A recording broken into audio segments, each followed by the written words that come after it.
Sejam muito bem-vindos a mais um Cash in Cast. E hoje eu aqui de novo, substituindo o Guilherme Rigonato, mas ao lado aqui sempre o Pedro.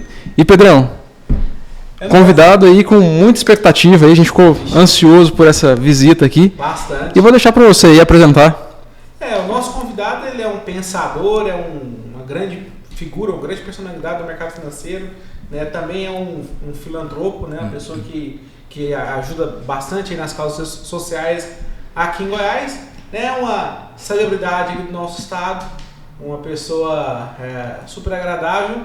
E a gente também tem uma convidada especial, né? A gente não poderia deixar de falar da nossa convidada especial, que é a Lilian, né? Então, a gente gostaria de convidar aqui o Amarildo, agradecer a presença dele no nosso Cash in Cash, nesse que é o melhor podcast de investimentos e empreendedorismo do mercado financeiro, né? E, cara, quer um nome melhor que um dos maiores executivos, né? Um dos maiores bancos de investimento do país, né? Nós estamos aqui com o Amarildo para contar a história dele ali, como ele conseguiu sair lá de baixo de uma vida super simples e se tornar o homem de sucesso que é hoje.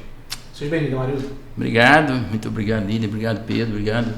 Uma satisfação muito grande poder participar com vocês aqui nessa tarde de hoje, porque eu sei que vocês têm aí pessoas que estão nos assistindo aí de um alto nível, né? Porque com certeza vai conhecer um pouco da minha história. Vai agregar bastante. Isso aí. Lilian? É um prazer estar com vocês, Amarildo. Muito obrigada por aceitar esse convite. Você é uma pessoa muito querida, o maior executivo de todos os tempos e agropecuarista que tem uma história linda para nos contar. Começou muito cedo, muito jovem. E a grande pergunta que todos queremos saber: como que essa trajetória aconteceu? Como você foi parar no mercado financeiro? Como você se tornou esse homem, esse ser humano incrível e esse profissional ímpar que você é hoje? Obrigado. A pergunta já? Isso. Bem emendada, já vamos assim, né? Uma pergunta bem ampla. Não, a pergunta já. Vamos começar pelo começo ali, né? Como que começou essa carreira aí? Começou tudo, de onde veio o Amarildo? O Amarildo veio de Bela Vista de Goiás, né? Eu nasci em Bela Vista de Goiás em 1963 e em 83, quase 19 para 20 anos, eu capinava a rua, trabalhava de servente pedreiro na cidade, deu uma guinada na minha vida. Resolvi vir para Goiânia porque eu não queria aquele tipo de serviço comigo. Eu não achava que aquilo não era o que Deus reservava para mim. Eu tinha na época um patrimônio, vendi o patrimônio, que era um rádio. Um rádio nacional 2 em 1. Vendi o meu único patrimônio que eu tinha. E aquilo era para mim sustentar aqui em Goiânia. Mas quando eu mudei para Goiânia, eu tinha medo de Goiânia. Porque começava a escurecer, eu não sabia onde eu ia dormir. Sim.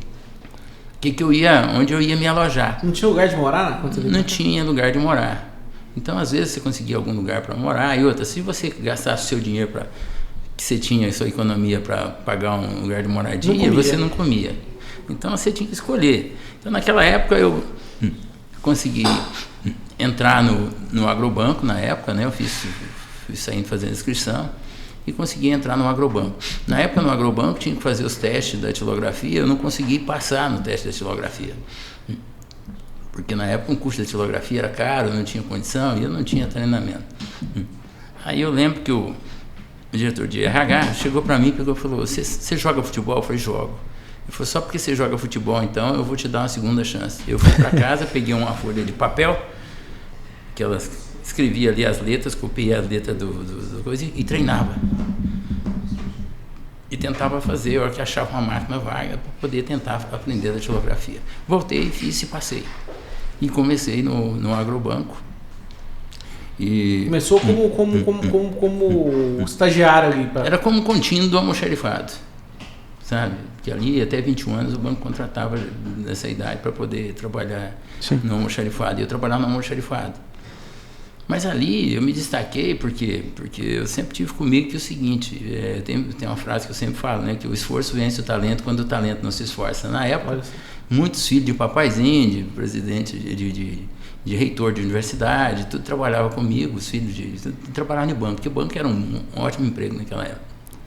E eu era o único que não tinha formação nenhuma, não tinha qualificação nenhuma, mas ali eu me dedicava ao máximo E aí os meus chefes, vendo o esforço que eu tinha, trabalhava o dia todo, né, o tempo inteiro ali, me deu condição de ser promovido. Eu já fui promovido para chefe de setor, depois chefe de seção e assim sucessivamente, e muito dedicado, muito focado, porque eu sabia onde eu queria chegar. E aí foi onde eu fui galgando posições e fui o gerente mais novo da história de Goiânia. Isso na época no Popular, no final de ano, colocou uma matéria minha, eu era gerente da Praça Tamandaré do Agrobanco. Eu era o gerente mais novo de Goiânia na época. Quantos anos? Na época eu tinha 24, 25 anos. Bem jovem. Era o gerente geral. Então, gerente geral? Gerente geral. Olha só, com 24 anos. 24 para 25. Porque para quem não sabe, o gerente geral é o seguinte, você tem os gerentes, né, que tomam conta ali de papéis específicos da agência, o gerente geral controla todos eles. E aí, nesse período, eu era um dos mais novos da agência e eu era o gerente geral, comandava todo mundo. Mas foi muito importante para mim, porque eu sempre fui muito bom de relacionamento. Sempre tive uma relação muito boa com os funcionários, porque eu acho que essa origem minha, humilde, simples, né, de onde eu saí, me ajudou muito, né, a chegar onde eu cheguei. Porque eu tive uma criação muito boa, né, do meu pai e da minha mãe. Pessoas que... Minha mãe trabalhava no colégio, fazendo a limpeza do colégio, né, trabalhava até tarde, chegava geralmente 1h da manhã. E eu não poderia decepcionar meus pais. Quando eu saí da minha cidade, eu fiz um compromisso com meus pais que eu não ia decepcioná-los. E naquela época eu vim para Goiânia, eu vim para vencer, mas vim com a faca nos dentes, porque eu não poderia voltar derrotado para minha cidade. E você veio sozinho mesmo para Goiânia? Sozinho. E aí eu não conhecia Goiânia. Às vezes, para conhecer Goiânia, no aniversário de Goiânia, a passagem era de graça, eu ficava andando de ônibus o dia inteiro dentro de ônibus para saber onde era o bairro Cruzeiro do Sul, onde era Vila Brasília, onde era Jardim Presidente, onde era isso, para me andar. Então, porque eu tinha interesse em conhecer. Às vezes eu ia para o aeroporto, sabe, momentos que tinha, final de semana, para ir para o aeroporto para ver as pessoas que andavam de avião, as pessoas que eu achava que ali estavam as pessoas importantes. Sim. Aquilo lá é fulano e tal. Quer dizer, então, ali, cara, começou minha vida. E eu sempre tive comigo também que Deus não escolhe os capacitados, Deus capacita os escolhidos. Ele foi me capacitando, eu fui subindo da minha vida, né, e conseguindo os meus objetivos.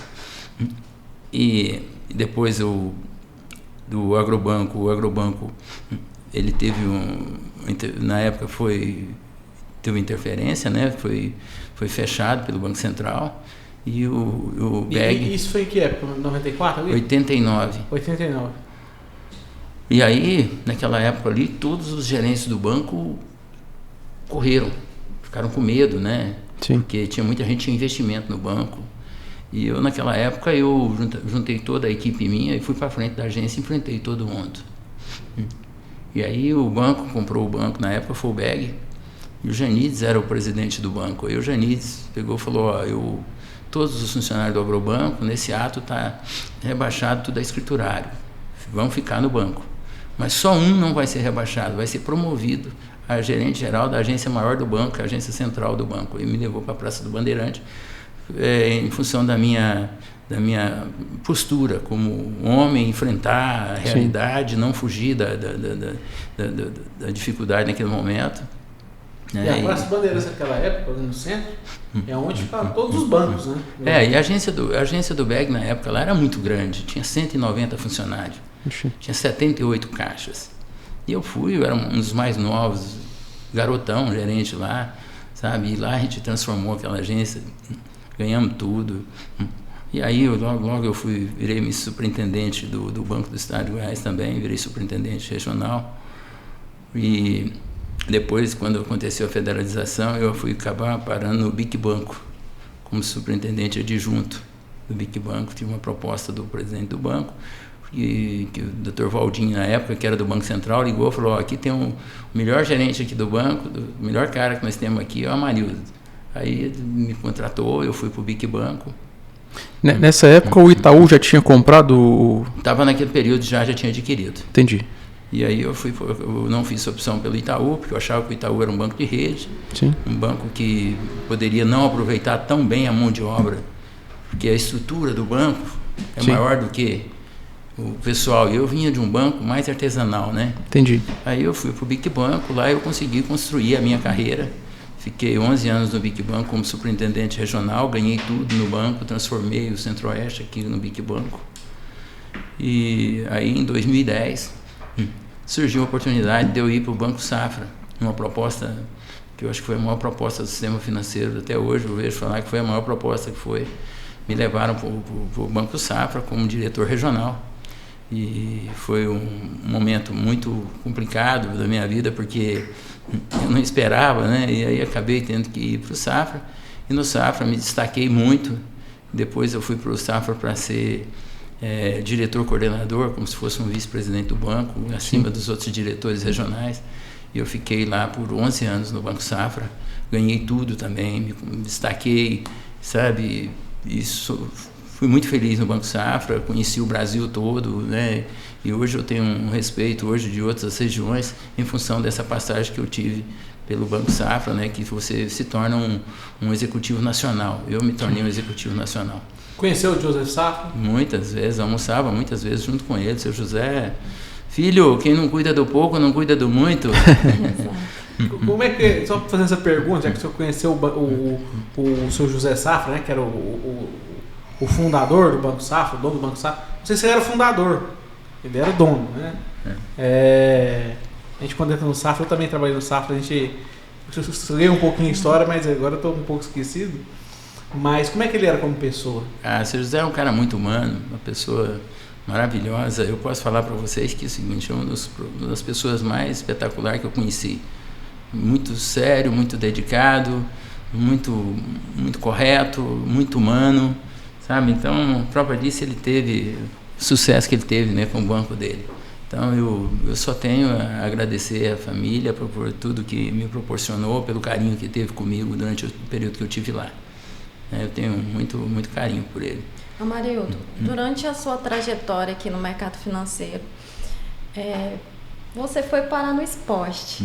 Conta pra gente como que aconteceu essa transição em outra vertente, já que um executivo do mercado financeiro se tornar um diretor de marketing de um time, né, do Goiás Esporte Clube.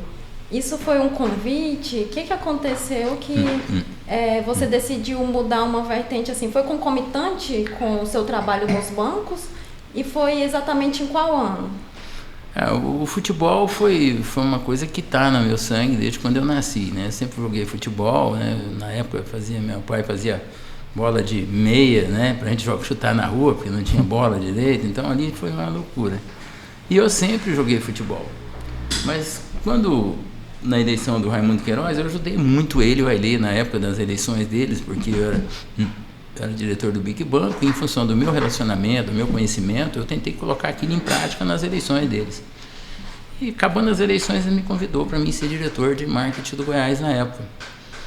E eu fui diretor de marketing por várias gestões lá no Goiás, e graças a Deus eu acho que eu fui destaque, né? Hoje você olhar aquelas boutiques que ali na coisa foi construir, aquele sistema em volta do Goiás ali, aquele sistema de comunicação visual em volta do Goiás, tudo foi eu que coloquei naquelas calçadas, aquele bandeirão, tudo ali. Na época o Goiás a gente conseguiu fazer uma divulgação muito grande do Goiás, porque o Goiás tinha mídia, o Goiás tinha mais visibilidade que o Corinthians na época, que tinha o Tevez naquela época.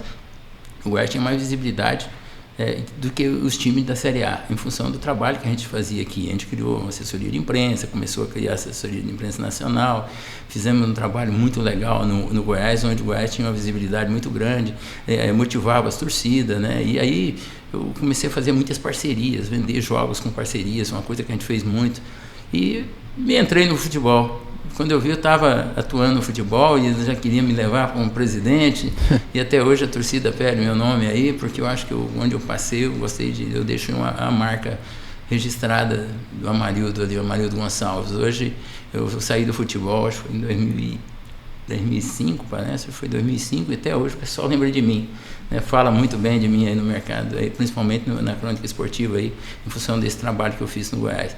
Na época eu recebi como melhor diretor de marketing do Brasil, né, do país todo, um troféu da Nestlé como melhor dirigente esportivo.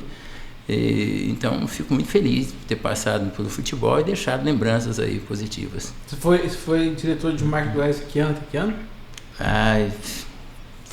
Fiquei no Goiás uns 8 anos. Uns 8 anos. Tem uma Eu sei história. que Em 2007... 2001, 2004, até 2005 eu fiquei. 2005. Eu treinei na escola, rolou o me encheu o saco aqui. Eu treinei na escola aqui no Goiás, né? Em 2006, 2007. Eu fazia ensino médio na época ali perto. Você era o quê? Eu jogava. Mas... Era Não era jogador. bola, não. Não, nem foi eu que falei, mas... Jogava de quê? De teimoso. Também, jogava de teimoso também, porque eu era ruim de bola. Mas eu jogava de zagueiro. Zagueiro. Entendi. Você jogou bola, Dolphin? Já fui goleiro. Já foi goleiro? Mas aí eu quebrei o braço, eu parei. Achei quieto, falei, não é pra mim não. Não é boa. E como é que foi essa experiência, o Amarildo, lá no Banco Safra, né? Porque você falou que gostou muito de trabalhar no banco. E é um banco bastante diferente dos outros bancos. É um banco de conflito, né? É um banco onde você toda hora tem que provar que você é um profissional diferenciado. Porque eu falo para vocês, o profissional que trabalha no Banco Safra, ele trabalha em qualquer lugar no mercado financeiro.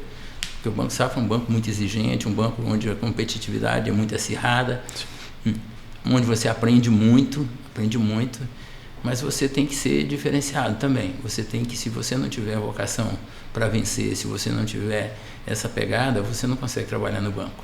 O Banco Safra não é para aquele que quer fazer carreira simplesmente ganhando salário. Sim. O Banco Safra é lugar de vencedores. Então eu fico muito feliz de ter trabalhado lá e encerrei minha carreira no Banco Safra em 2020. E aí depois tive um problema.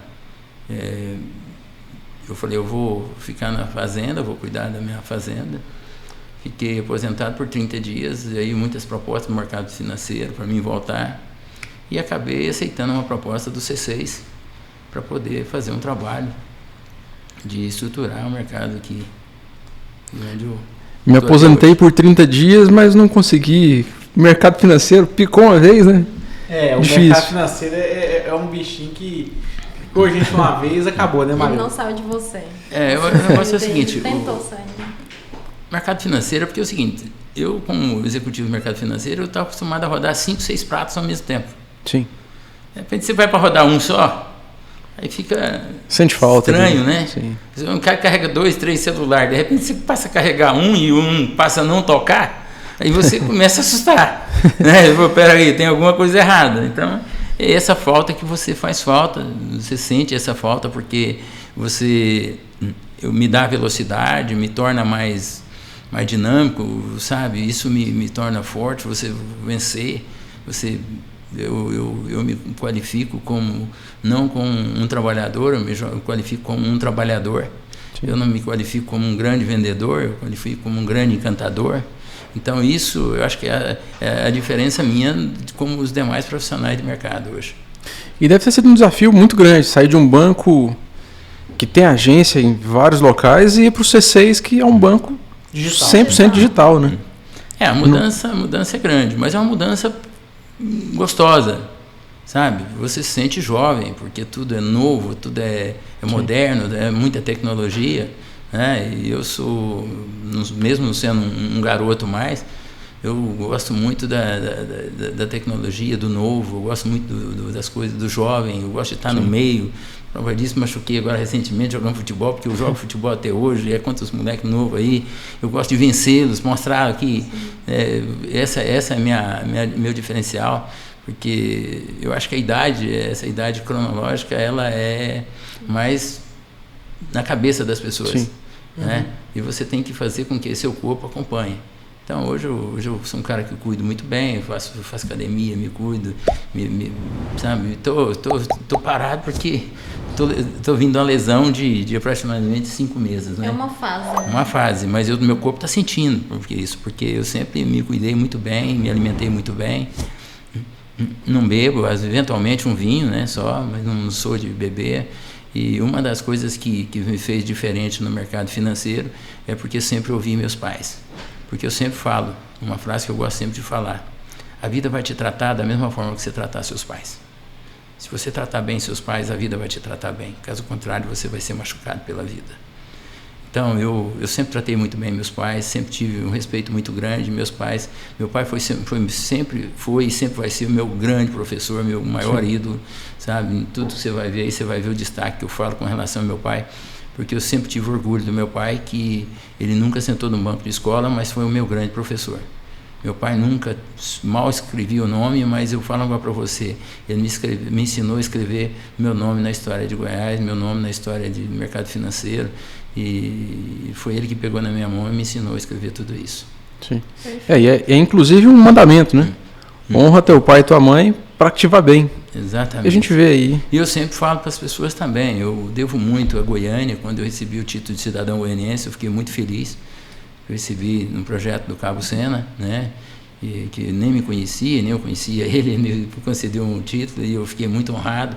E foi muita gente lá me prestigiar. E eu falei para as pessoas que é o seguinte, eu devo muito a Goiânia, porque eu mudei para Goiânia, eu não tinha nenhum rádio mais. Até o patrimônio que eu tinha, eu vendeu. E Goiânia me ensinou muita coisa.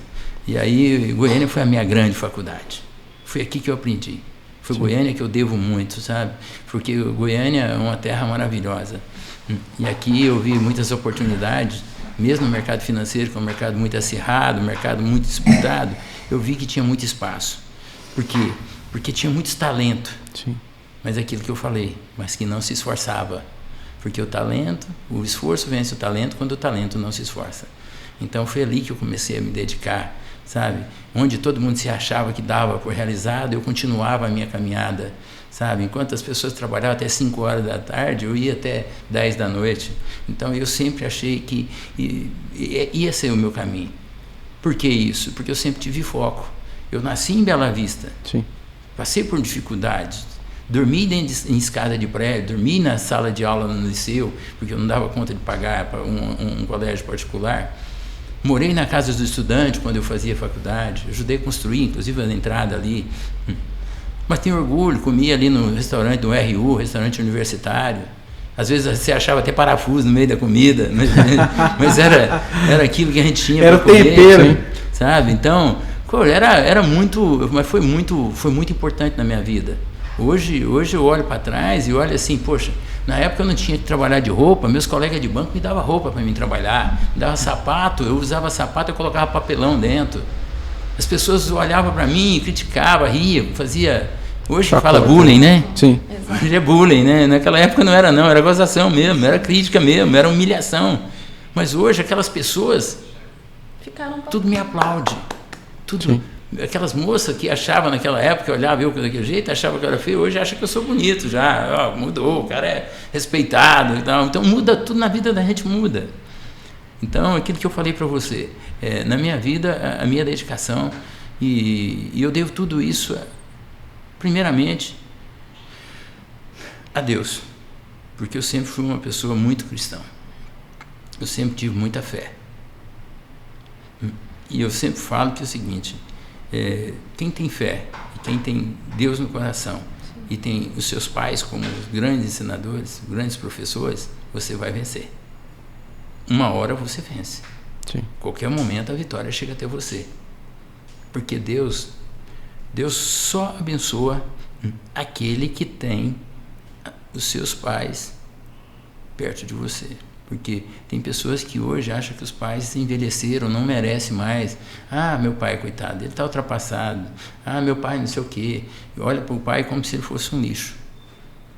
Esse tipo de gente você pode ter certeza que não vai vencer na vida. Ele pode estudar nas melhores faculdades que for, mas você pode ter certeza que não vai vencer.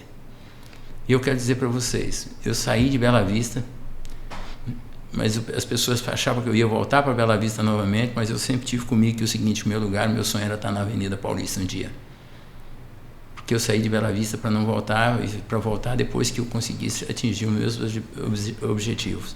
E eu fui, mas o que eu falava para as pessoas, quando eu cheguei em Goiânia, eu tinha medo de Goiânia, achava Goiânia muito grande. Depois eu vi que Goiânia era muito pequena, que eu era muito grande para Goiânia. Eu queria ir para São Paulo. E me tornei diretor em São Paulo. Depois eu fui ver que em São Paulo era normal, que não é tão grande assim, que caberia também, não tinha espaço para mim. E lá eu ganhei, venci também. Porque Um dia, conversando com o seu José, a gente conversa entre nós, ele pegou e falou, eu devo estar louco, promovendo um diretor de São Paulo, aqui de Goiânia, no interior de Goiás, aqui no meu banco. Eu falei para ele, seu José, não importa onde a gente nasce, o importante é onde a gente quer chegar. E eu sempre quis chegar aqui, sempre quis chegar onde meus objetivos sempre foi esse. Eu sempre fui muito focado, porque todos os dias eu presto conta com Deus, presto conta comigo, e com isso eu me cobro muito. Na hora que eu chego no final do dia, eu olho para trás e vejo o que eu fiz, como é que foi meu dia, eu enganei alguém, eu pisei em alguém, eu machuquei alguém, e ali eu aprendo. Tem dias que eu chego no final do dia, que eu vou fazer essa prestação de conta, eu fico com raiva. Eu fico com ódio de mim, com raiva de mim. Porque eu falo, me enganei meu patrão, enganei o homem lá em cima. Poxa, eu tenho que recuperar. Aí, bicho, espero o outro dia chegar, porque eu fico louco para poder enfrentar o outro dia, para poder vencer. Então, é o que eu falo para as pessoas. Eu nunca concorri com meus adversários. Meu maior adversário sou eu mesmo. Eu sei que se eu vencer eu vou vencer meu adversário. Porque eu sou muito exigente comigo. Pedrão, isso aí, para mim, foi um... sim. A gente que já viu muita coisa no mercado financeiro, ter alguém com a cabeça desse jeito é difícil. Não, e é um mercado bastante exigente, né? Não é um mercado assim trivial, o mercado financeiro. Mas o que eu achei bacana foi assim, será que eu ultrapassei alguém? E a gente sabe que o mercado financeiro é cheio de gente querendo puxar o tapete de alguém. Eu vou falar aqui, cara, o mercado financeiro é cheio de filho da puta, né? Então, assim, se a pessoa ter essa consciência, poxa, será que eu tô jogando o jogo... Ninguém perdura, né? Eu comecei no mercado financeiro em 83, fevereiro de 83, agora fevereiro do próximo ano vai completar 40 anos de mercado. Sim. Eu acho que ninguém no mercado financeiro de Goiás esteve por tanto tempo no auge igual eu estou, né? Com proposta de vários bancos para poder continuar atuando e outra, com respeito da sociedade, sendo homenageado toda hora. Recebi a homenagem de cidadão goianiense, recebi a homenagem à Comenda Pedro Ludovico, recebi a Cruz do Anhanguera, né, do governador Ronaldo Caiado, lá em Goiás Velho agora, sendo homenageado pela Federação da Indústria, Federação da Agricultura, sempre recebendo homenagens. Então, eu sou extremamente grato ao povo de Goiás, ao povo goiano que me abraçou e sabe, me reconhece hoje como a pessoa que eu sou. Eu fui para a pecuária, né, com a Estância Tamboril, tornou-se o maior banco genético da América Latina, né, também uma coisa que me tornou conhecido no Brasil e no mundo todo e respeitado no mundo todo. Hoje os embaixadores, que todos embaixadas quase que atuam aqui no Brasil me conhecem. Hoje eu sou conhecido nacionalmente e até internacionalmente, porque hoje muitos países aí, na Índia, Colômbia, Venezuela, México, tem grandes amigos nesses países aí, em função do trabalho que eu faço hoje na minha fazenda. Então eu sou extremamente grato a Deus por tudo que tem feito na minha vida. Amarildo, apesar de estarmos no Centro-Oeste e falar sobre agropecuária parece ser um tema fácil, mas hoje a gente tem um público investidor no agro muito grande. A gente sabe que a capacidade, hoje, a realidade do mercado financeiro, para a gente que vive a realidade do mercado financeiro, ela é bem complexa. E você nos mostrou que a sua capacidade de vencer as adversidades, o seu dinamismo, a sua flexibilidade, trouxe você a se tornar esse profissional que você é hoje. E eu vi também que tem um projeto muito bacana que você tem com a Federal de Goiás, com a Universidade Federal de Goiás. E eu estudei economia lá também, como você, que também é economista, né? Então, a gente sabe que no processo de formação, você unir o conhecimento, a ciência com a prática é algo que não é para todos. Nem todos os estudantes têm a oportunidade de passar por esse processo. E a Estância Tamboril, ela tem esse projeto com a Federal ali. Como que isso nasceu? Como que você chegou com a UFG em um projeto tão bacana que hoje, para os alunos que estão em processo de formação, isso pode gerar ali um grande potencial de carreira? A Universidade Federal de Goiás, ela que chegou até nós, não foi nós praticamente que chegou até ela. Você vê como é que é as coisas, né? A Universidade Federal sempre foi assim, o sonho. Eu sempre sonhei um dia estudar na Universidade Federal, mas nunca tive condição de estudar. Não tinha que estudar muito, porque a quantidade de vagas por aluno era muito limitada, né? Hoje a Universidade Federal de Goiás, através da época do reitor, professor Edivar Madureira, nos procurou para que a gente pudesse formalizar um convênio com a universidade, estendendo todos os cursos entre a Tamboril e a universidade, para atender os alunos de lá. Por quê? Porque a Tamboril hoje é a empresa que mais faz FIV, fecundação in vitro, né? Venda de genética. Né? Hoje a gente vende genética para todos os lugares, né? Todos os estados de Goiás e até para fora do país. Então, com isso, o professor viu o crescimento da fazenda e eles, juntamente com os alunos e demais professores da universidade, nos procurou para formalizar um convênio. Esse convênio hoje ele é extensivo a todos os cursos da universidade e com esse convênio transformou a Estância Tamboril uma faculdade ao céu aberto, onde os alunos fazem curso lá e todo estudo de pesquisa e trabalho é feito pela universidade para melhoramento dos trabalhos também na Tamboril. Então, isso foi uma união muito, muito importante para nós, um ganho muito grande para a fazenda, um ganho de qualidade, porque a gente traz junto com a gente uma das melhores universidades do mundo, né? Porque a universidade ela está qualificada, a Universidade Federal de Goiás está qualificada entre as melhores do mundo, né? Inclusive receberam um prêmio recentemente aí. Então eu fico muito feliz dessa parceria, né? Isso engrandece muito nós da Tamboril e a responsabilidade nossa só aumenta, né? Agora, com relação um pouco da Estância Tamboril, você falou do nosso trabalho, o trabalho da Estância Tamboril hoje é um trabalho hoje que tudo que eu faço, eu tenho que transformar, porque eu vejo que, pelo que eu fui no mercado financeiro, eu não posso errar em outro segmento. Então, quando a gente montou a Estância Tamboril na época, eu vi que existia ali um espaço muito grande para a gente crescer na questão de genética, porque a média nacional de uma vaca leiteira era 3, 4 litros por vaca, e aí eu via que tinha vaca produzindo 10 vezes a média. Aí, inclusive, fomos capa do Popular, saiu matéria nacional, saiu matéria. E eu peguei essas animais que produzia 10 vezes mais e comecei a multiplicar através da FIV, fecundação in vitro. Esses animais que a gente começou a reproduzir. E aí, em contato com um senhorzinho de idade, na época, ele falou uma frase para mim: meu filho, nunca compra o presente é próximo do passado. Compra sempre o futuro, que o futuro é muito próximo do presente. Eu falei: o que o senhor quer dizer? Eu falei: embrião é o futuro. E foi aí que eu comecei, todos os investimentos meus, investi em embrião, e a gente conseguiu montar ali, em Bela Vista de Goiás, o maior banco genético de gado leiteiro do Brasil, talvez do mundo, né, através da Estância Tamboril, onde a gente tem uma diversidade lá de mais de 400 a 450 famílias do giro leiteiro lá na nossa fazenda. Então, isso mudou muito. Hoje, fez com que a fazenda hoje é respeitada.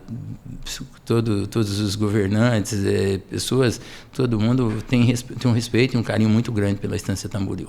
Eu até vi que recentemente teve alguns embaixadores aí de Panamá, Honduras. Nós recebemos constantemente embaixadores. Quase todas as semanas, quando a gente abre a semana para receber visita de embaixadores, aí é constante. E no início desse ano, teve só um sábado, a gente recebeu 8 embaixadores. Isso é histórico, um fato inédito, né? Para o Brasil, nós recebemos 8 embaixadas, né? Ali representadas ali seus respectivos países, Honduras, México, Panamá, teve muitos países ali representados. E isso é muito legal, porque você vê a sua fazenda falando em várias línguas, inglês, francês, português, espanhol. Então, isso é gratificante, saber que o trabalho nosso, né, está indo para o mundo todo, né, expandiu tanto assim.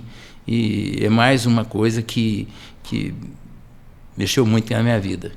Você me falou também, né, da questão social, né? Isso, questão social também. Você toca alguns projetos sociais, né? Queria que você faça um pouco mais deles. Projeto social foi uma coisa que eu aprendi muito com meus pais também, né? Sempre ajudar o próximo. Porque nessa vida é semeando que você colhe. Então, se você semeia o bem, você vai colher o bem. Então, com isso, eu sempre tive uma vocação, um carinho especial para poder ajudar as pessoas que precisam. No Laios, fundamos o Laios Clube Guanemarista, né, onde a gente criou ali, construímos um centro comunitário Olinto Paula Leite, né, onde atende várias crianças, muitas pessoas lá. E depois eu fui na maçonaria, a gente construiu no nosso mandato o Centro Maçônico João Palestino, a CEMEI, onde a gente tem lá várias crianças, mais de 150 crianças lá, que a gente construiu para ajudar as crianças. E sempre eu estou envolvido em projetos sociais. Atualmente, no momento, eu sou presidente do Instituto Esperança Bela Vicense, um instituto que a gente criou em Bela Vista para ajudar pessoas que mais necessitam. Inclusive agora, nesse mês, nós estamos agora, no próximo sábado, nós vamos estar levando lá na cidade, até agora tem mais de 80 biomédicos que a gente está coletando, todas as pessoas que a gente fez, que a gente vai fazer 1000 atendimentos lá e levar no dia 5 de novembro, aproximadamente 200 médicos para atender as pessoas carentes da cidade lá, tudo gratuitamente. Então, nesses projetos sociais que a gente desenvolve, eu gosto muito de fazer esse tipo de trabalho e ajudar pessoas que precisam, porque Deus me honrou muito e me ajudou muito na minha vida. Isso é bem legal, e eu acho legal essa questão dos trabalhos sociais.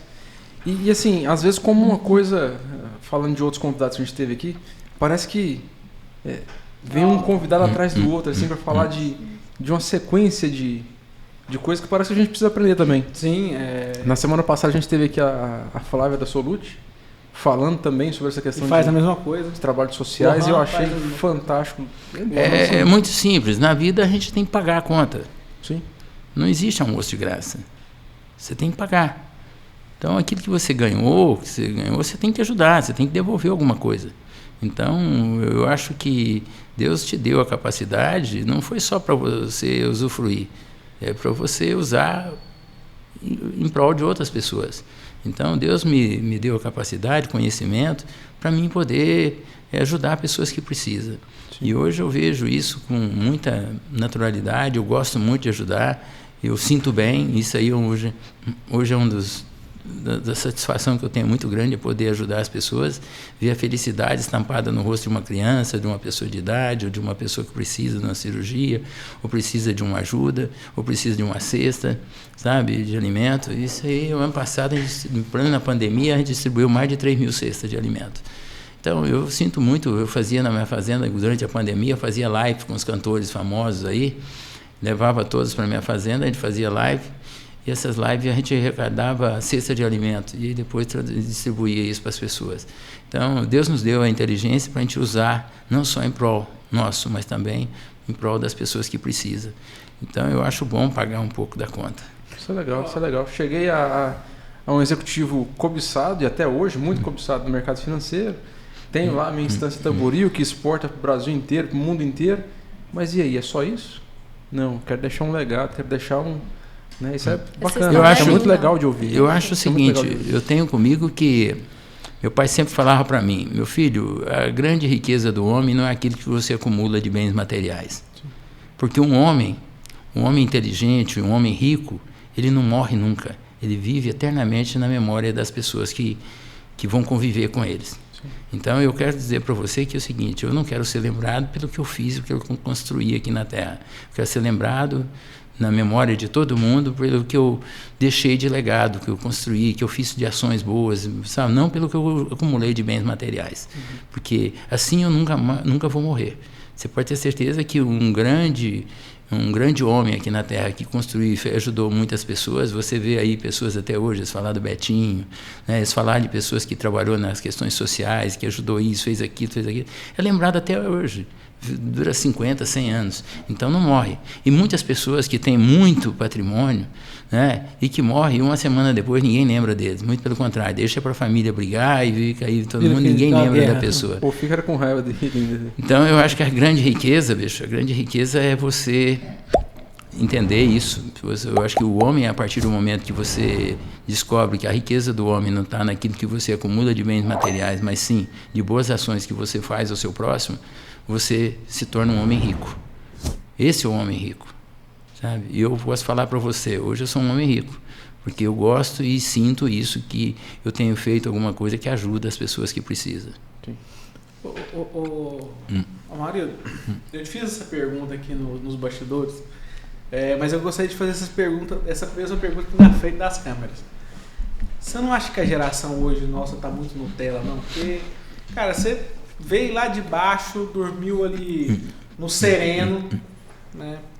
Eu vou usar o termo mais... comeu pão que o diabo amassou, né? E hoje... Eu concordo com você. Essa geração de hoje ela tem mais conhecimento que nós. ela recebe uma carga de conhecimento muito grande, mas infelizmente essa geração de hoje não consegue transmitir isso para as pessoas. Eles armazenam isso e não conseguem vomitar isso para fora. Isso é o maior problema que nós enfrentamos hoje. Uma geração que eu qualifico, que é uma geração cola-copia, né? Geração Ctrl-C, Ctrl-V, uma geração Express, hoje é iFood, uma geração que não sabe fritar um ovo, né? Sim. Uma geração que pode estar dentro de casa com a geladeira cheia de comida. E está reclamando. Não, e está reclamando e passa fome. Porque não sabe fazer uma comida, não sabe o que comer. Passa fome com a geladeira cheia. Sabe, esse aí é o maior problema. A geração que não levanta do sofá para mudar de canal, né? Hoje tem tudo. Fala com a mãe pelo WhatsApp, a mãe está no quarto, fala pelo WhatsApp. Né? Então, hoje eu fico triste com essa geração. Porque essa geração é uma geração que desiste fácil. É uma geração que, diante da primeira dificuldade, eles recua. É uma geração que o filho sai da casa, encontra a primeira dificuldade lá fora, ele volta para a casa do pai de novo. Então, isso aí, eu falo para você, é geração fraca. Uma geração, nós estamos criando filhos fracos. Nós temos que criar filhos na dureza. Infelizmente, hoje, a gente não quer isso para os nossos filhos. Meu filho, com 18 anos, ganhou um carro 0. Ele anda de caminhonete 0. Casa boa. Quer dizer, para mim, quando eu casei, para mim comprar a primeira cama foi a maior dificuldade do mundo. Né? Tudo era muito difícil. Hoje, a facilidade é muito grande, né, para as pessoas de hoje. Eu sempre falo que antigamente um caminhão carregava 5 mil quilos. Hoje um caminhão carrega 40 mil quilos, 50 mil quilos. Então, quer dizer, como é que é a tecnologia, né? Como virou, como ficou fácil. Então, hoje o cara vai trabalhar como servente pedreiro, eu na época era com enxada, fazendo massa. Hoje não, a betoneira, né? O cara, então, eu vejo essa geração com muita preocupação. Muita preocupação. Você concorda com a frase que facilidades geram fragilidades? Tempos difíceis, né? Geram homem forte, né? Isso. E tempos fortes formam... Tempos difíceis formam homens fortes formam tempos fáceis. Tempos fáceis formam homens fracos, fracos formam tempos esse é o ditado mais certo. Mas, infelizmente, hoje, essa geração de hoje é uma geração muito, muito descabida. Você sabe por quê? Porque é uma geração que não respeita o pai.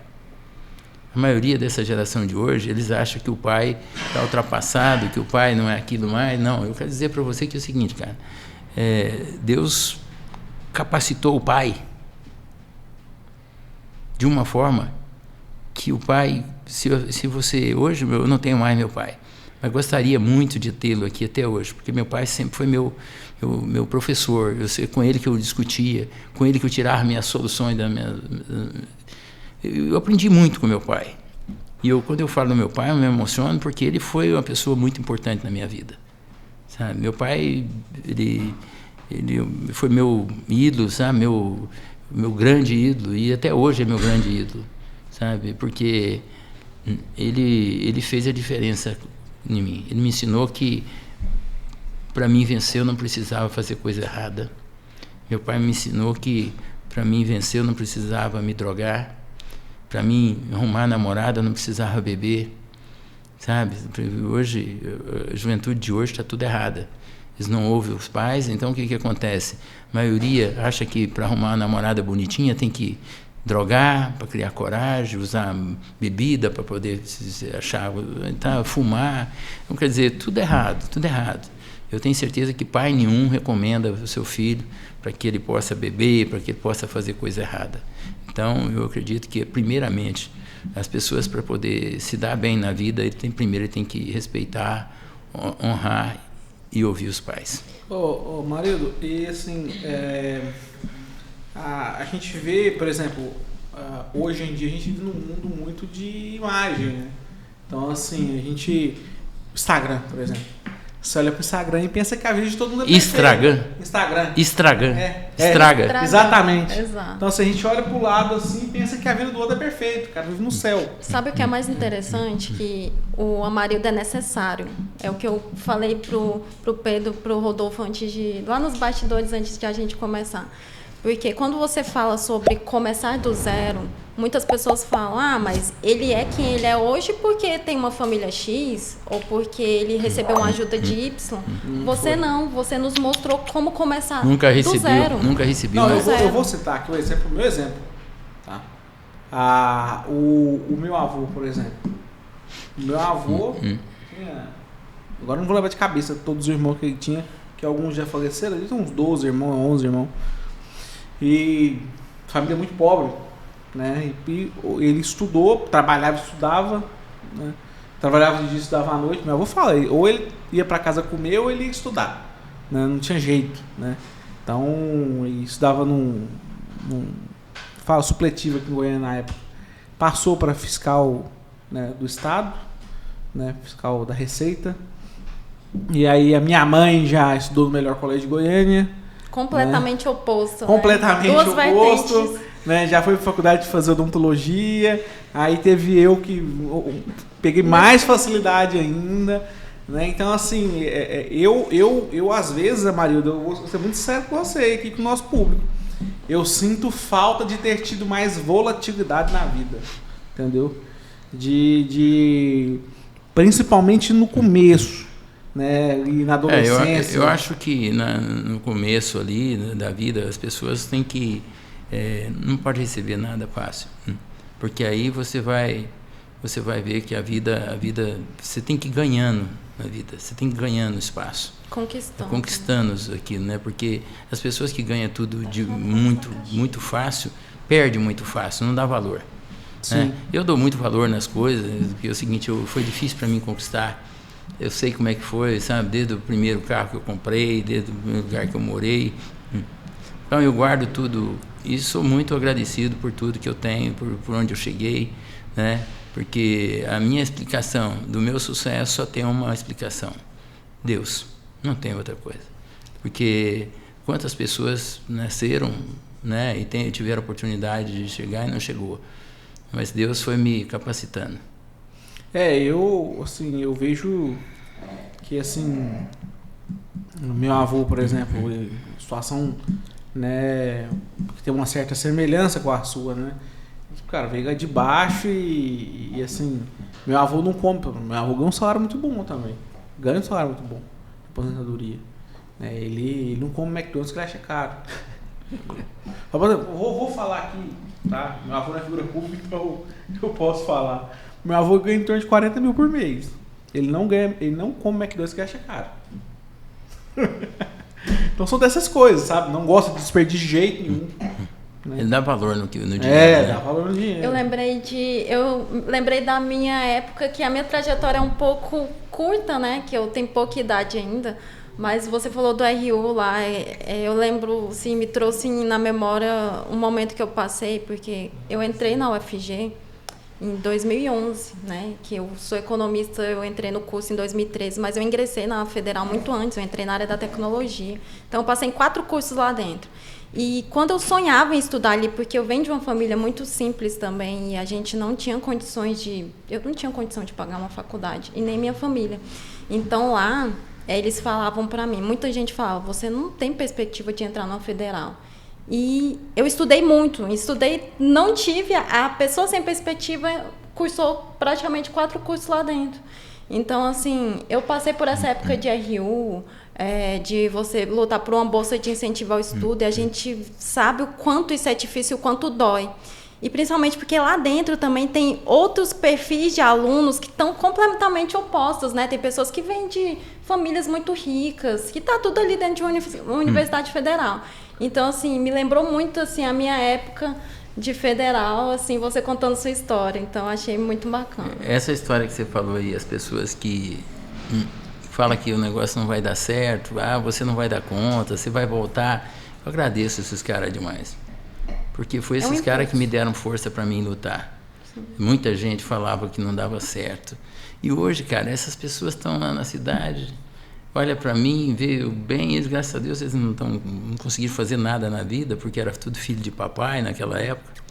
E aí muitos deles falam assim, hoje, outro dia estava numa história, eu contando, eu numa palestra, e o pessoal lá falou, teve um lá, pô, Marildo, você fala demais de você. Eu falei, cara, eu gosto mesmo de falar de mim, tenho orgulho de falar de mim, porque eu tenho história para contar.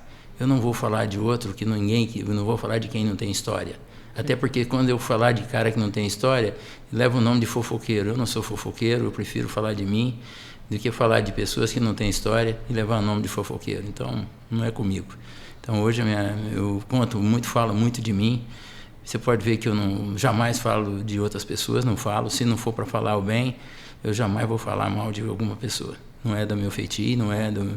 Eu sempre tive comigo, meu pai falava na linguagem bem simples, filho, você não precisa falar que fulano é feio para você ficar bonito. E é verdade, você não precisa ficar falando, fulano, você é feio, eu que sou bonito, parecem criança naquela época, né? Sim. Então não precisa, você não precisa falar que fulano é feio para poder você se tornar bonito. Eu acho que o bonito é você ser humilde. É de dentro para fora. Ser humilde. Eu, graças a Deus, meu pai me ensinou a ter humildade, ouvir as pessoas e deixar que as pessoas reconhecem o mérito em você. Hoje, graças a Deus, as pessoas me reconhecem quem sou Amarildo, né? As pessoas tudo olham, falam com respeito, né? E às vezes eu falo, poxa, meu nome é maior do que eu. Tem hora que eu falo, pô, será que estão falando de mim mesmo? Esse cara aí é eu mesmo, tudo isso. Então, quer dizer, é legal, isso eu fico muito lisonjeado e respeitado. Você vê o governador falar tão bem da gente, né? Você vê tantas pessoas aí importantes, né? Tanto do Ministério Público, juízes, desembargadores e tantas pessoas, empresários. E eu fico muito lisonjeado de ser essa pessoa, né? Olhar, e tenho certeza que meu pai, onde ele estiver, ele está orgulhoso do trabalho que eu tenho feito, o trabalho que eu fiz, levando, edificando o nome dele, né? E eu tenho certeza que ele está muito orgulhoso e sabendo que é o seguinte, eu fui um pedreiro na sociedade, construindo uma sociedade mais justa e mais perfeita, né? Assentando tijolinho por tijolinho. E até hoje estou aqui ainda assentando meus tijolinhos, que eu me considero um grande pedreiro, e até hoje assentando tijolo nessa sociedade para tornar a sociedade cada dia mais justa, mais perfeita, com menos dor, com menos sofrimento. Esse é meu lema. A sua humildade é linda, Amarildo. Obrigado. Eu tenho uma pergunta que não quer calar. E as pessoas vão me agradecer por eu fazer essa pergunta. Existe algum projeto na política?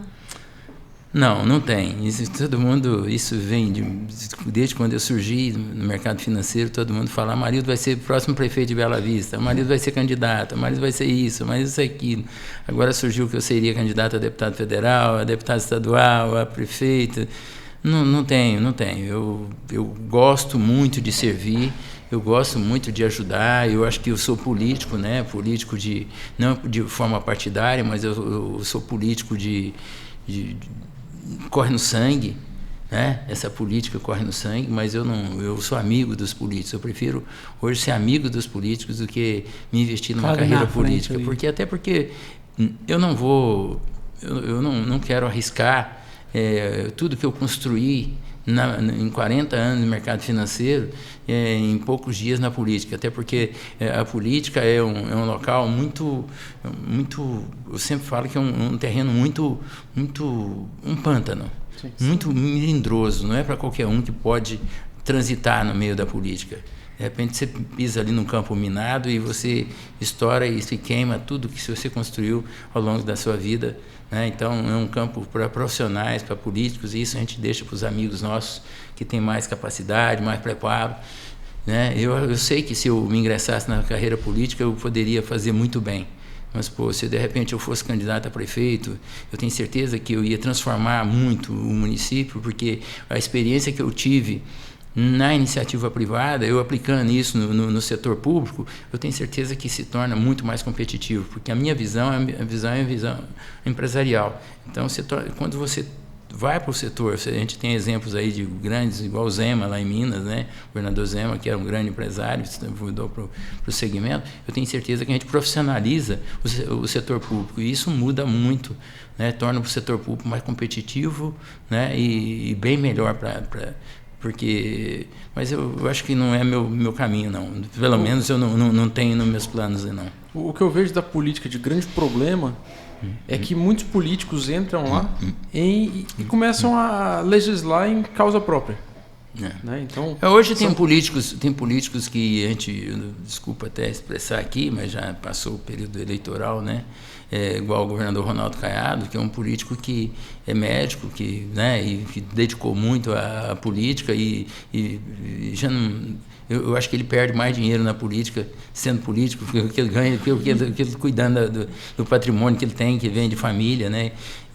Mas eu acho que o legado que ele está deixando como governador também é muito importante, né? Fazendo um trabalho muito legal aí. Mas tem muitos, temos Zema também, que tem feito um trabalho desse jeito, tem outros governadores aí que têm feito um trabalho que tem voltado muito para ajudar as pessoas, né? Eu acho que isso é legal.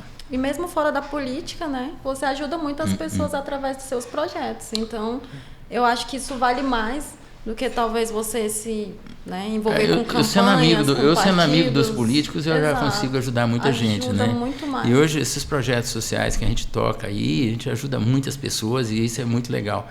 Eu acho que isso a gente faz por prazer de servir. Sim. Porque hoje o prazer de servir é muito melhor. Tem pessoas que tem coisas que não paga.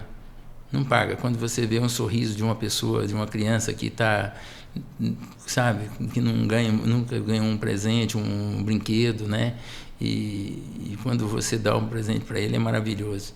Eu sei o que eu passei.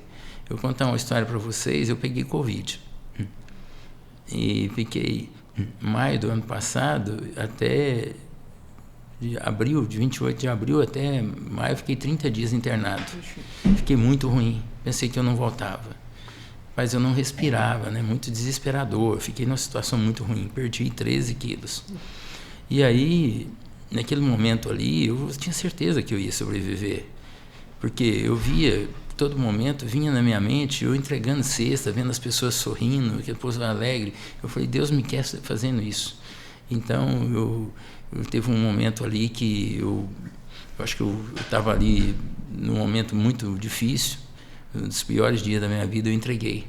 E aí eu caí num estágio onde estava assim, aquele tanto de médico atendendo Covid, aquele desespero, aquele tanto de médico gritando. De repente, meu pai, que tinha falecido há 3 anos, me grita, Marildo, não vai. Eu reanimo e acordo, reanimando os médicos, tudo, do cardiologista, todo mundo em volta. E aí eu vi que a vida da gente é por um triz, você pode perder a vida. Mas aí eu vi que eu tinha uma missão aqui ainda. E passados os tempos, outro dia eu estou na fazenda, chega um médico que eu nem conhecia, chegou propondo para mim, para a gente fazer uma ação em Bela Vista e levar 200 médicos na praça para atender todo mundo. Eu falei, gente, olha aí de novo. Aquilo que eu vi lá quando eu estava morrendo. Tinha mais essa missão aqui para fazer, tem aqui. Quer dizer, eu tenho certeza que Deus tem me usado muito e me usa muito em prol das pessoas que mais precisam. Sabe? Eu tenho certeza, e prova disso, a gente está lançando aí no final do ano, vai vir esse livro aqui, né? O Mestre das Conquistas, que sou eu.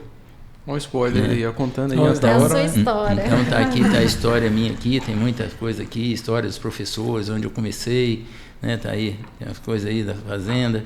Aqui eu recebendo homenagem com o governador, né? Então tem muita coisa aqui.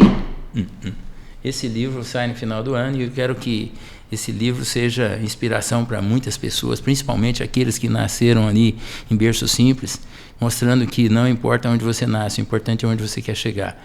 E que vai servir de inspiração para muitas pessoas aí a ajudar, porque eu acho que esse sim é a minha grande riqueza, o grande legado que eu posso deixar para essas gerações novas aí que estão começando, que é capaz, é possível chegar, é possível fazer. Sim. E na hora de lançar o livro tem que voltar aqui, né, Pedrão? Sim. Quando lançar o livro, Mário, tá o convite aqui pra gente falar isso. Não, vamos lançar aqui, vai ser um maior prazer por estar com vocês aqui, lançando o livro aqui com vocês. Fazer um evento aqui e tem mais receber. E tem mais um, ele falou do Ronaldo Caiado, aí você queria fazer uma pergunta. Pois eu ouvi falar, assim, um amigo de um amigo meu me falou que o governador desligou e você não atendeu ele, deixou ele a ver navios aí.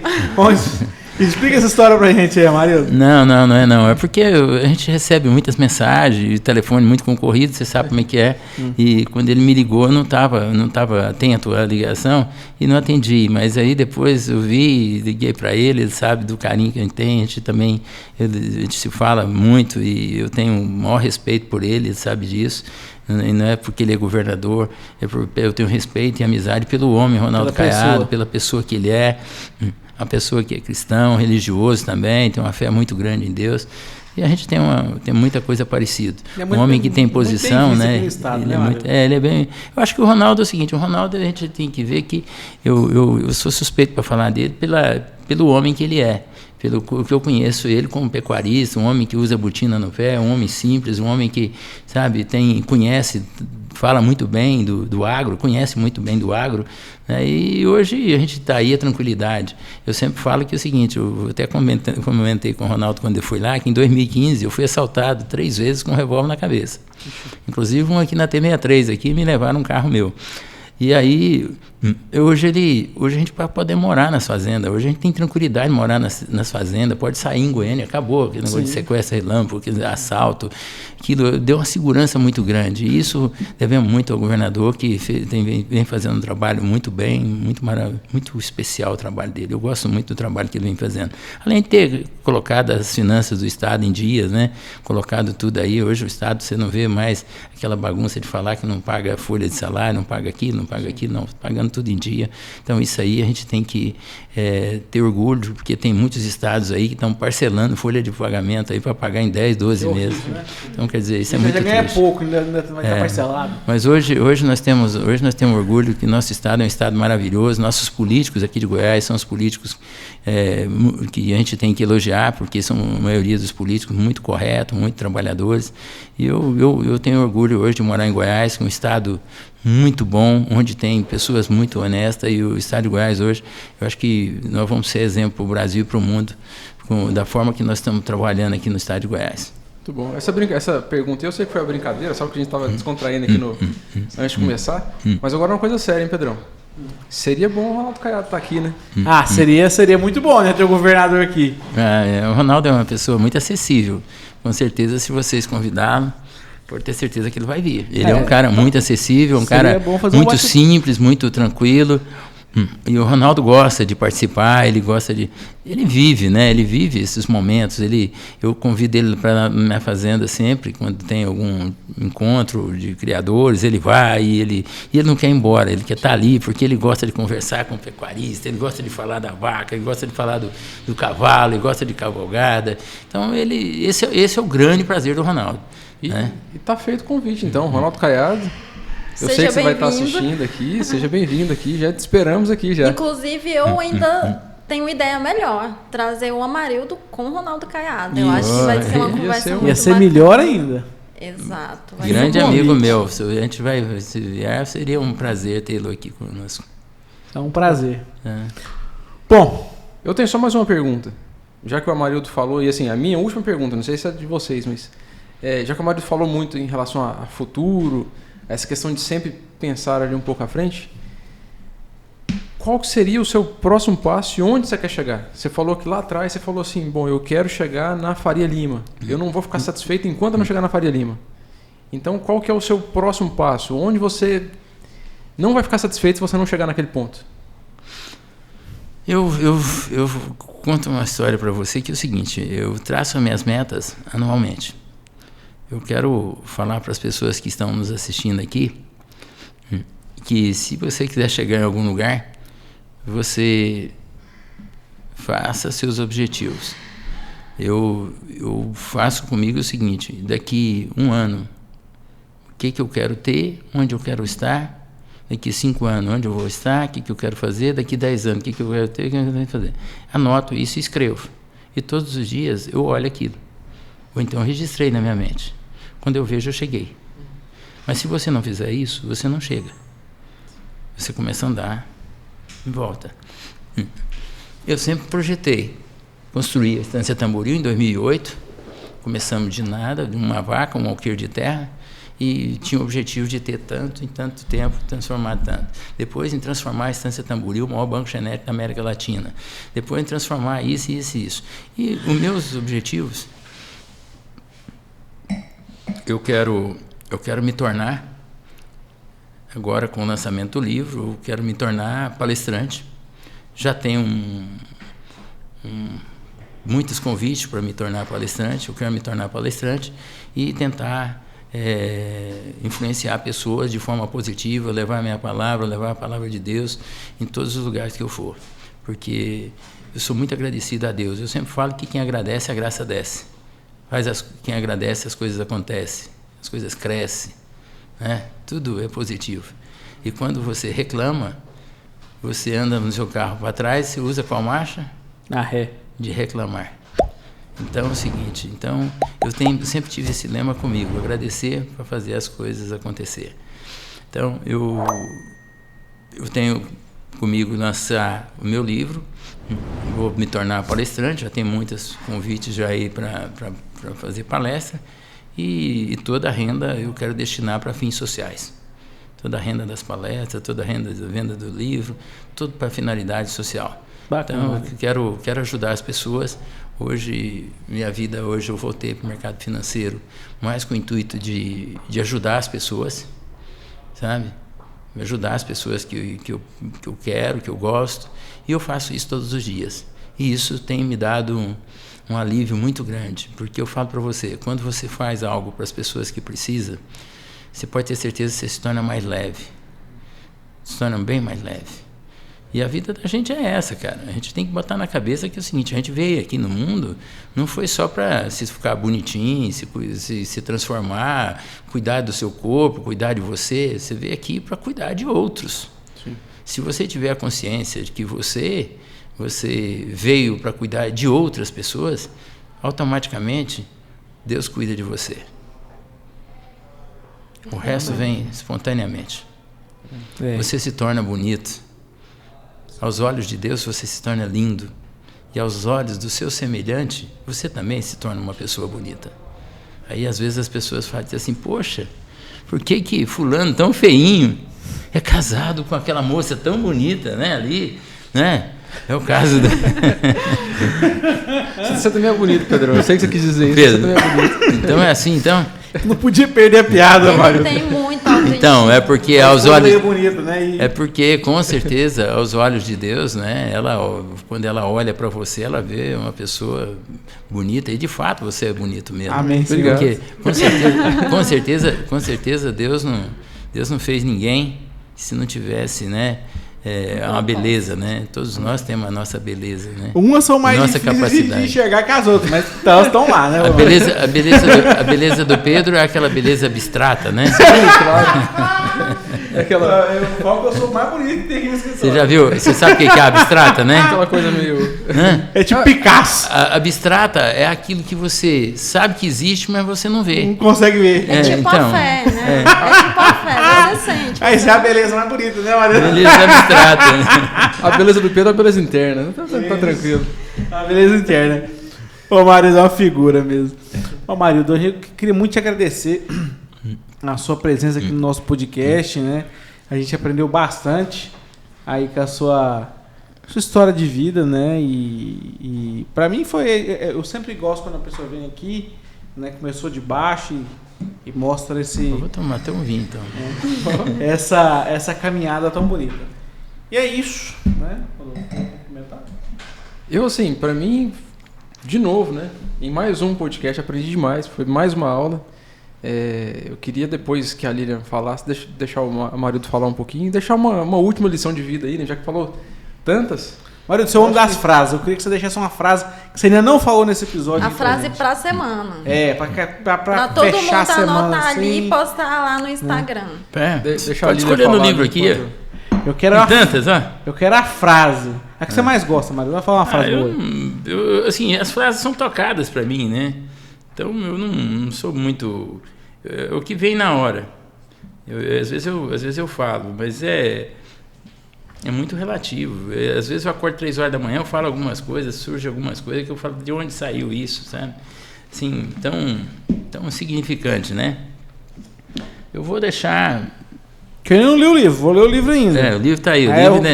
Eu quero um autógrafo, lá. Vai ser um autografado para cada um de vocês. Isso aqui, por enquanto, são pilotos, né? Só para a gente ter. Eu acho que a frase que eu deixaria para todo mundo seria que é possível. É possível. Você que está nos assistindo, coloca na sua cabeça que tudo é possível. Na minha vida, tudo se realiza porque alguns minutos antes de eu dormir, eu mentalizo aquilo que eu quero para a minha vida. 15 minutos antes de você dormir, começa a mentalizar coisas positivas, coisas que engrandecem, aquele sonho que você gostaria que fosse realizado e não realizou. Depois você reza, vai acontecer. Mentaliza coisas positivas. A nossa mente, ela é produto daquilo que você pensa. Nossa mente, a nossa vida é fruto daquilo que você, 15, 20 minutos antes de você dormir, você mentaliza. O problema é que as pessoas mentalizam coisa dívida, mentaliza dificuldade, pensa as coisas negativas, no outro dia, coisas negativas, semana, coisas negativas. Mentaliza as coisas positivas, que vão engrandecer você, aquilo que você gostaria de sonhar. Que eu sempre falo para todo mundo, que eu sempre sonhei, mas sempre sonhei acordado. A maioria das pessoas sonha dormindo, não realiza. Antes de dormir, 15 minutos, mentaliza positivamente coisas que você gostaria que fosse realizado na sua vida. Depois você pode fazer suas orações e pode dormir, e no outro dia você começa a ver que as coisas começam a acontecer. Esse é o exemplo, é o que eu falo que acontece comigo. Porque a nossa mente é uma mente fofoqueira. A maioria das vezes ela quer vir assim, vem aquelas coisas negativas. Sim. Aquela coisa ali que fala, vai lá, você não é capaz, isso não vai dar certo, isso não sei o quê. Por isso eu gosto de estar perto de pessoas que me enchem meu copo, não quem esvazia meu copo. Porque tem pessoas que chegam perto de você, que ele toca em você, ele é tão negativo que ele esvazia você. Sim. Tem pessoas que chegam perto de você e falam, não, mas isso é tão ruim, isso é tão feio. Eu detesto pessoas negativas. Eu sou extremamente otimista. E eu gosto de conviver com pessoas otimistas. Eu detesto pessoas que põem dificuldade em tudo. Fácil ser pessimista, né, Marildo? Eu acho que é difícil. Eu, por exemplo, acho difícil pra caramba, porque eu não daria conta. Não, porque eu sou otimista pra caramba, cara. Eu respiro vitória. Até para jogar futebol, eu jogo centroavante, porque eu gosto de jogar perto do gol, porque eu quero fazer gol. Sabe? Eu quero vencer. Se eu jogar lá atrás, eu fico longe do gol, como é que eu vou fazer o gol? Não quero. Então, eu sou muito otimista. Eu tenho na minha mente o seguinte, eu acho que Deus me fez para motivar as pessoas. Aquilo que eu falei para você. As pessoas vêm e falam para mim que eu sou um grande vendedor, você é um grande vendedor. Eu falo, não sou um grande vendedor, não, eu sou um grande encantador. Vendedor que vende aquilo que o cara precisa comprar. Sim. Eu vendo aquilo que o cara não precisa comprar e eu saio feliz e acho que foi depois que precisava comprar aquilo. Então, isso é a minha finalidade. Então, eu como diretor do banco, eu chegava nas agências, chegava e falava, me leva aonde tiver os problemas. Eu sou desatador de nós. Problemas, oba. Você já viu isso? O Robert Chiniachi que escreve no livro dele, Problemas, oba. Sim. Por quê? Surgiu o problema, oba, eu vou resolver o problema e vou aprender. Agora, o incompetente pega, o problema, oba, para aí, Marília, resolve, por favor. Aí você resolve, você cresce, e ele não. Que tem gente que diante dos problemas, ele passa o problema para o outro resolver. E eu, na minha vida, graças a Deus, eu me tornei desatador de nó. Ou culpa os outros, né? Mais fácil. Eu sou desatador de nó. E isso é a minha finalidade. Eu sempre falo que é o seguinte, alguém quer vencer? Essa frase vai para você. Quer vencer? Anda comigo, me ouve.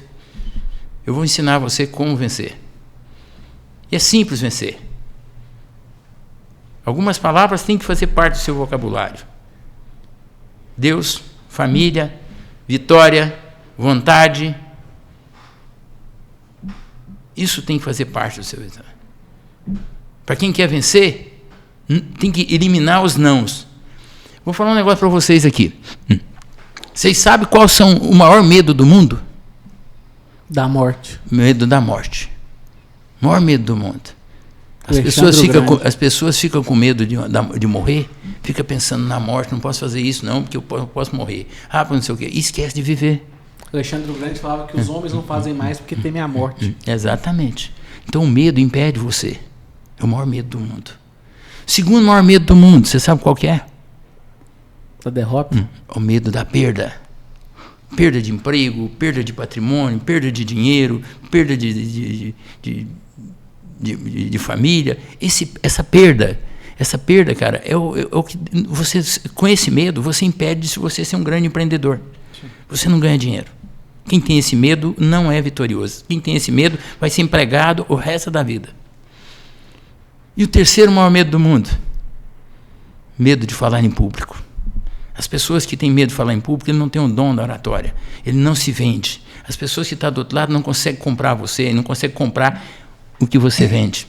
Então essa pessoa não vai ser uma pessoa bem realizada. Porque se você não vencer esse medo, você vai ser uma pessoa medíocre a vida toda. Uma pessoa que não consegue vender você próprio.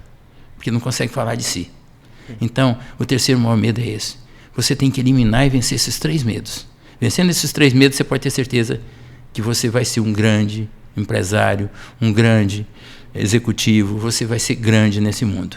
Porque o medo inibe a gente de vencer. Quem tem medo, o medo tira a vontade de vencer. Então as pessoas têm que vencer o medo. E esses 3 medos os 3 medos que corroem a sociedade nossa hoje. As crianças de hoje nasceram numa sociedade que tem medo. Já nasce desde criança com medo de dormir num quarto sozinho porque tem medo de escuro. Sim. Sim. Porque eu tenho medo disso. Porque eu tenho medo daquilo. Porque eu tenho medo daquilo. O medo não pode fazer parte do nosso vocabulário. Eu falo um negócio para você. Quando eu venci os meus medos, eu me tornei o homem que eu sou. Forte e destemido. Porque com os medos você não vai em lugar nenhum. Esse é o maior problema que nós enfrentamos hoje, é o medo.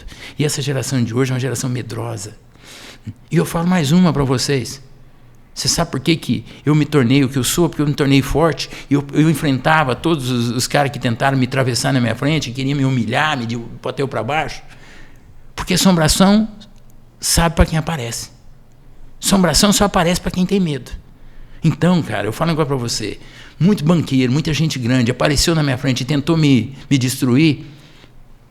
Apareceu para assombração errada, porque eu não tenho medo de assombração. Eu enfrentei todos. E enfrento todos, se eu tiver certo. Porque eu não tenho medo de assombração. Eu comecei lá de baixo, se for preciso voltar lá para baixo, começar tudo de novo, eu começo tudo de novo. Porque eu tenho motivação, tenho garra e vontade para poder trabalhar. Deus me deu uma coisa que ninguém toma de mim. Ninguém toma de mim. Sabe o que é? Sabedoria, força de vontade? Me deu sabedoria e muita força para trabalhar. Eu faço do meu trabalho um esporte. O trabalho para mim é um prazer. A partir do momento que você torna do seu trabalho um prazer, porque tem gente que acha que o trabalho é fadigante. Nossa, até que enfim chegou sexta-feira. Gente, quando você faz do trabalho uma fadiga, está errado, você está na profissão errada. Não faz mais nada. Você tem que transformar o trabalho seu num prazer. Você tem que se motivar toda hora. Você tem que sentir prazer ao dirigir seu carro. Poxa, que gostoso. Que gostoso é isso. Cara, e a partir do momento que você aprende a tirar sabor, como você está tomando essa taça de vinho, você, ao degustar, você busca o sabor da uva. Sim. Saber que no final dela ali é meia apimentada essa aqui. Né? A gente vê que é meio picante. Quando você começa a tirar sabor, num caminhar dali na esquina, você quer ver o prazer, quanto que isso é bom? Recentemente eu fiquei operado, operei o tendão. Cara, andar 100 metros a pé, igual eu estou andando agora, estou curtindo andar. Que coisa maravilhosa. Eu tive Covid, cara, eu fiquei sem respirar. Cara, hoje eu acordo de manhã, a primeira coisa que eu faço é agradecer a Deus e respirar bem fundo e agradecer a Deus. Porque Deus me deu um grande presente e dá um presente para nós todos os dias e nós não agradecemos, que é a vida. Deus nos dá a vida todos os dias. E nós não agradecemos. A rotina engorda. Agora, se eu pegar um presente, a Lídia pegar um presente e te dar, o que você fala para ela? Muito obrigado. Muito obrigado. Mas para Deus você não fala. Esse é o problema. Nós somos gratos a outras pessoas, mas a Deus nós não somos. Acha que é obrigação dele. E quando você agradece, a graça desce. Sim. Então, tanto quanto é só isso. Eu quero deixar esse lema para as pessoas, essas frases, essas menções minhas, que eu tenho certeza que influencia positivamente as pessoas. Não fale de outros, fale de você. Se você não tem história para falar de você, crie história. Começa a fazer. Nunca é tarde para construir sua história. Nunca é tarde. Pode começar hoje. Começa a construir uma história para depois você poder contar para outras pessoas que você construiu essa história. Esse é o grande patrimônio que você vai deixar. Esse é o meu grande patrimônio. Deixar um legado que meus filhos e meus netos tenham orgulho e olhar e saber que o avô fez isso, o pai fez isso. Então, acho que isso que é legal. Né? Hoje, eu tenho orgulho de olhar para trás e saber que onde eu andei, eu não pisei em ninguém e cheguei onde eu cheguei sem pisar em ninguém. Isso é muito gratificante. E poucas pessoas podem falar isso de peito aberto, que construiu uma história sem pisar em ninguém, sem derrubar, sem desconstruir ninguém. Então, isso eu construí na minha vida. Sei. Lia, você quer falar? Apenas uma palavra. Gratidão, Amarildo. Muito obrigada por isso. Isso aqui não foi apenas um bate-papo, não foi apenas trazer uma história para o público, foi uma experiência. E Deus abençoe sua vida, Amém. da sua família Amém. e dos seus projetos. Amém. Amém. Muito obrigada. Eu quero agradecer muito a vocês aí. Na minha vida, nada é por acaso, tudo acontece pela ação de Deus. Me apresentou a Lília, e a gente acabou se conhecendo. Ela me convidou para estar aqui com vocês hoje.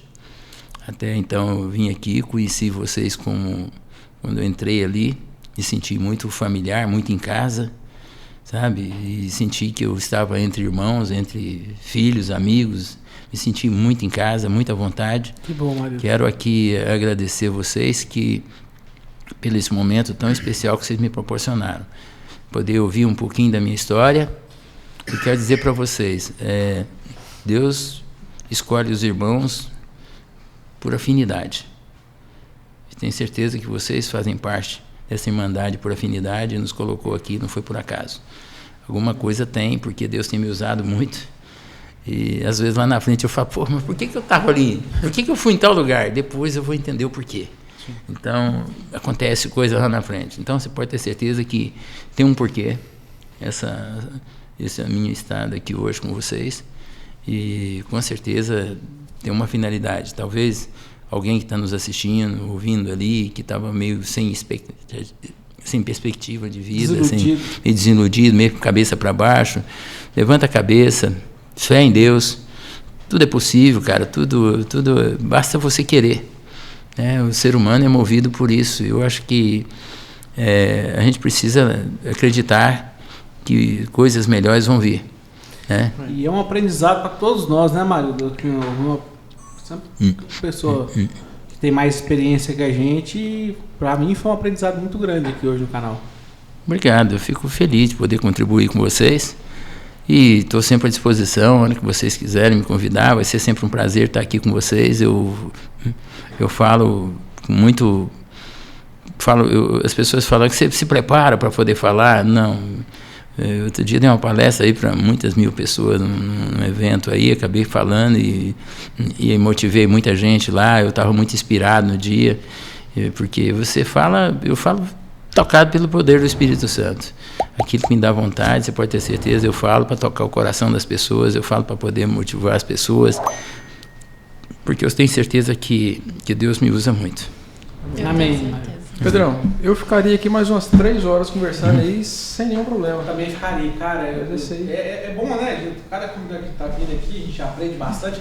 Aqui o Cash in Cash é uma escola, né? Onde nós somos os alunos, os convidados são os professores. Sim. E hoje a gente aprendeu muito, né, com a história de uma pessoa, né, que veio lá de baixo e galgou os mais altos níveis aí do mercado financeiro no Brasil, né, trabalhou em grandes instituições, conheceu grandes personalidades aí do Brasil e que hoje veio dividir um pouco, né, dessa história, desse conhecimento com a gente. E foi muito bom, né? Demais da conta. Pedrão, eu queria agradecer demais 2 coisas. Por essa temporada que eu passei aqui no podcast, para mim foi um aprendizado muito grande. Vou abandonar vocês aí por alguns episódios, É pra Europa, né? Vou tirar umas férias aí. É passear na Europa. Vou dar uma descansada um pouco. Não vai na Ucrânia lá, não. Não, lá não. Vou ficar mais quieto, mais pro outro lado aqui. Entendi. E quem quiser, às vezes, acompanhar um pouquinho do que eu vou estar fazendo aí... Ele vai pra Rússia. Não, também não. Vou visitar o Putin. Não, vou ficar mais do outro lado. O Pedrão vai colocar meu Instagram depois aí. Pode me seguir, rodolfo.gomes. Vou colocar um pouquinho aí da viagem, um pouquinho da história aí. Pode me acompanhar por lá. E é isso, Pedrão. Pra mim foi fantástico o episódio de hoje. Lilian participou com a gente aqui também. Sim. Convidado especial. Obrigada, foi um prazer. Agradecer muito vocês, né? Eu que te agradecer, Rodolfo, pelas perguntas, pela forma que vocês conduziram a entrevista, o Pedrão aí, pelo carinho aí, né? Pela forma também. A Lília aí, pelo carinho que sempre teve comigo aí, me apresentar tantas pessoas aqui na tarde de hoje aqui que vai estar nos assistindo aí. Então, só tenho a agradecer a todos vocês, agradecer a Deus por esse momento especial.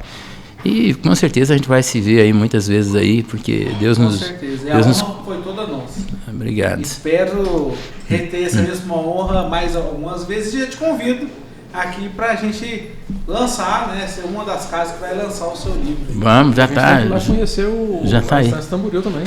Eu com tenho, certeza. Bela Vista tá no caminho, né? É perto. Então É porque Piracajuba fica quintal de Bela Vista. Quintal de Bela Vista. Ó, o eixo Piracajuba é Bela Vista, né? O eixo Piracajuba é. Eu falo isso para meus amigos que são piracajubenses lá e eles ficam bravos. Eu sou goianiense, né? Mas tem uma experiência muito boa. Piracanjuba das 6, 7 horas começa a escurecer, não é? É por aí. É, porque os prédios de Bela Vista faz sombra lá. E por isso... Tem muito prédio em Bela Vista, então faz sombra lá. Então... Olha só que abuso. Mas é isso aí, Amário. Foi um prazer te ter aqui, tá? Eu que agradeço vocês aí, desculpa aí a brincadeira, desculpa aí pessoal, as pessoas que estão nos assistindo. Espero que tenha levado uma mensagem aí positiva para todos vocês. Com certeza. Bom, se inscreva no canal, deixa um like, deixa seu comentário, compartilha, né? Espero que vocês tenham gostado desse episódio. Foi um episódio que eu aprendi muito. Espero que o Rodolfinho também tenha aprendido muito, né, Rodolfinho? E é isso, galera. Até semana que vem e um abraço.